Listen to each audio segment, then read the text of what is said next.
Imagine a CEO, a colonel, and a meditation cushion walk into a boardroom. The CEO wants quarterly growth, the colonel wants order, and the cushion wants everyone to breathe before they wreck the company WhatsApp chat. Plot twist, the cushion wins. That, in a nutshell, is Feminine Intelligence by Elina Teboul, an argument that our old leadership playbook of control, competition, and move fast, break everything, preferably other people's nervous systems, is outdated. The upgrade isn't to throw out capitalism, but to reimagine it with empathy, presence, intuition, and emotional depth. Not women good, men bad. Not at all. It's about integrating the feminine and the masculine in everyone. Yes, you with the spreadsheet and you with the crystals. Both of you. Come in, sit down, let's talk. For decades, we were taught leadership equals dominance. Be the loudest, smartest, firstest, build global markets, squeeze margins, slap a mission statement on top like parsley. It delivered growth and also burnout, disconnection, and a planet that looks like it needs therapy. Teboul calls for a shift. Keep the strategic rigor, but add the human systems that actually sustain life and innovation. Leaders don't just dominate, they listen. They don't only strategize, they sense. It's not about gender, it's about balance. The masculine archetype leans analytical, hierarchical, linear. The feminine leans creative, intuitive, and holistic.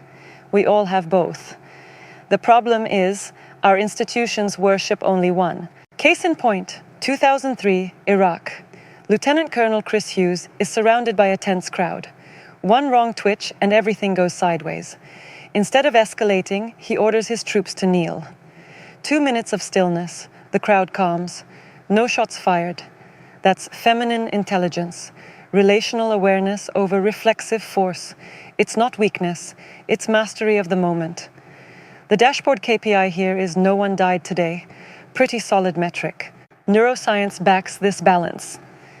Jill Bolte Taylor, a Harvard brain scientist, famously lost much of her left hemisphere, our logic and language HQ, to a stroke, and suddenly experienced the raw presence and unity often associated with right hemisphere processing, intuition, holistic awareness, awe.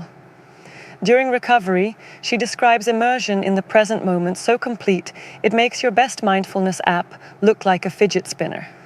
The point isn't ditch the left brain, it's that over-indexing on linear control starves the very capacities that make leaders visionary. There's data. When women participate in peace negotiations, agreements are more durable, 64% less likely to fail, and 35% more likely to last at least 15 years. Countries led by women, Finland, Denmark, Iceland, routinely top global happiness rankings. In business, participative, collaborative styles widen the room for creativity and better decisions. This isn't a motivational poster. It's a repeated finding. Bring in the relational, get better results. Now, Teboul isn't staging an office coup where we replace spreadsheets with singing bowls. She argues for both and leadership, strength with kindness, decisiveness with empathy, discernment with inclusion. Imagine a leader who can make a hard call and also check whether the call is eroding trust. That's not softness, that's compound interest for culture. Cue the Princeton Seminary study. Students on their way to give a talk about the Good Samaritan pass, a man slumped in a doorway. If they weren't rushed, 63% stopped to help. If they were late, 10%. Some literally stepped over him to preach compassion. Morale, hurry blinds us. Busyness turns leaders into tunnel vision machines. Presence widens the lens.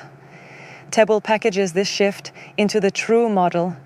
Time, relationships, uncertainty, emotions. Think of it as 4 sliders on your internal mixing board. Time. Your calendar is a garden, not a landfill. Be ruthless about what gets planted. Schedule your high cognition tasks when your brain is actually awake. Reject busy as a personality trait. Add protected blocks for reflection. Not a 4-day silent retreat. Start with 3 slow, conscious breaths when a crisis pings your Slack at 7:02 a.m. That tiny pause interrupts the reply all with a flamethrower impulse. Relationships. Develop what Esther Perel calls relational intelligence. Listen with your ears, your body, and your heart. Quiet the internal TED talk you give yourself while others are speaking. Seek micro moments of positive connection, those brief exchanges that tell someone, I see you, even in a hallway chat. Understand the stories and filters people carry. When trust compounds, execution accelerates. Uncertainty. Our culture worships measurement and control, but volatility laughs at spreadsheets. Mastery here means tolerating not knowing without spiraling. Use somatic awareness. Name where fear sits in your body and ground your attention. That's not woo. It's a way to keep your prefrontal cortex online when markets or toddlers are melting down. Build spiritual intelligence. A sense of interconnectedness that lets you navigate ambiguity with humility rather than brittle certainty. Be open to perspectives that don't fit the dashboard. Sometimes the signal arrives through the side door. Emotions. Corporate life trained many of us to treat feelings like malware. Teboul says, upgrade your emotional vocabulary. Don't just say stressed, try overwhelmed, scared, or resentful. Precision is power. Move your body, exercise, nutrition, yoga, tai chi, even ecstatic dance if HR signs off on the playlist. For deeper work, therapies and breathwork can unlock old knots. Some leaders pursue altered states in legal, supervised contexts to process trauma and expand perspective. The point isn't trend chasing. It's integrity. Meeting yourself honestly so you stop unconsciously spray painting your wounds onto the org chart. Quick micro moment of connection. If this is landing, hit subscribe and ring the bell like you're practicing conscious leadership. One gentle tap, not a panic slam. Consider it your weekly calendar block for empathy, strategy, and jokes that skate close to HR's edge without falling into the abyss. Teboul's own pivot came during a quiet, psychedelic-aided moment in nature. On the ground, listening, she sensed the earth not as scenery, but as a living partner, breathing, grieving, asking for better. That insight redirected her career toward Earth rights work with groups like the Earth Law Center, giving ecosystems legal standing, treating land as kin rather than inventory. Whether or not psychedelics are your path, and laws vary, don't be reckless. Many report that these experiences deepen connection to nature and others, turning abstract issues like climate into felt realities. Research shows lasting shifts in environmental attitudes, with a notable chunk of people even changing careers toward impact. On the creativity side, studies from Imperial College London suggest psychedelics temporarily increase brain connectivity, what scientists dub unconstrained cognition. Translation: the mental bouncer takes a coffee break and novel ideas slip onto the floor. Kerry Mullis, who invented PCR, credited LSD as part of his creative process. That doesn't mean trip your way to product market fit. It means your brain has more than one gear for solving problems, and expanding your repertoire, safely, legally, intentionally, can unstick stale patterns. Interpersonally, these altered states can boost empathy beyond intellectual "I understand you" into "I feel your world from the inside." In 2021, Palestinians and Israelis shared an ayahuasca ceremony and accessed compassion for one another's pain that debate never unlocked. That's feminine intelligence at depth.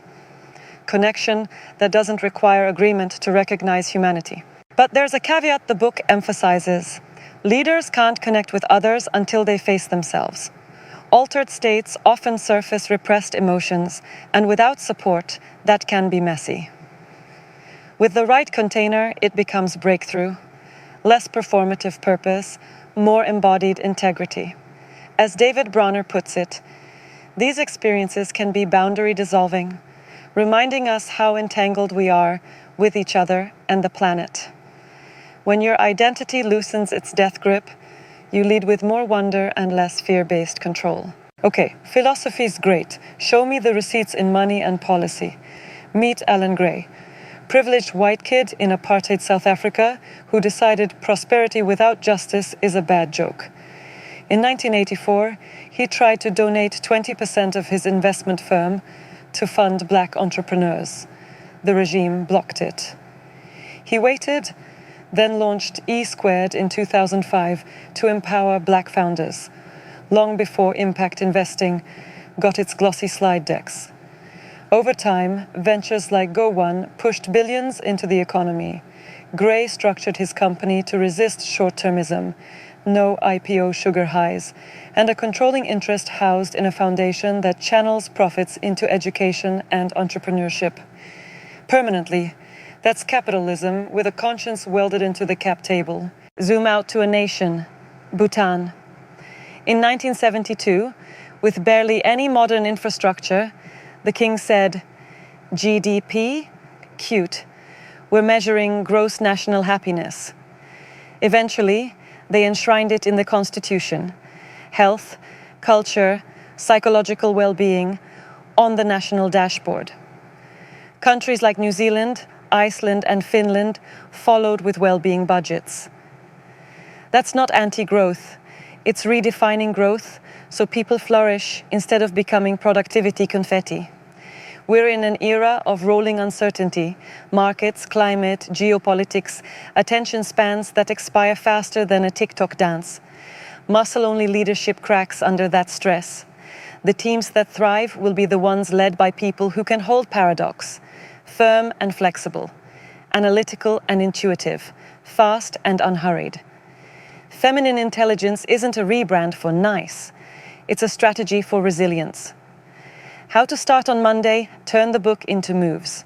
1. Time. Audit your calendar like a detective looking for the arsonist named Always Available. Protect 2 45-minute reflection blocks this week. When a fire alarm rings, take 3 slow breaths before you message anyone. Yes, 3. This is speed, not slowness, because bad reactions waste days. 2. Relationships.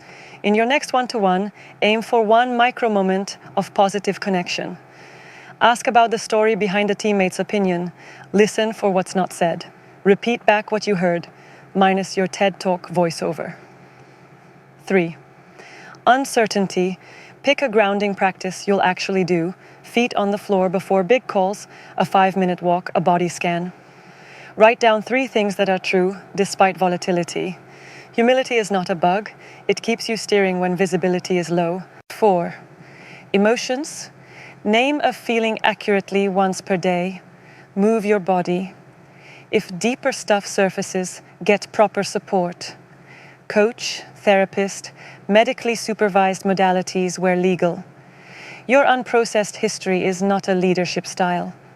The main takeaway of feminine intelligence, integrating empathy, presence, intuition, and emotional depth, isn't optional fluff. It's the competitive edge. From boardrooms to parliaments, conscious leaders are shifting from extraction to regeneration, from short-term wins to long-term well-being. Power rooted in care isn't weak, it's durable. It builds trust, invites creativity, and navigates chaos without chewing through people or the planet. If you want more content where strategy shakes hands with soul, and where we gently roast hustle culture while teaching it to meditate, subscribe. Consider it your weekly relational intelligence rep. Drop a comment with 1 feminine move you'll try this week.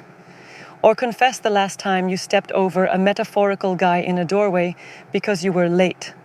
We've all been there. Lead like the colonel who kneeled, the scientist who found awe, the investor who rewired ownership, and the country that measured joy. Keep the spreadsheet, add the breath, build the future, and hey, don't forget to tap that bell like you're creating a micro moment of positive connection with the algorithm. It gets lonely too.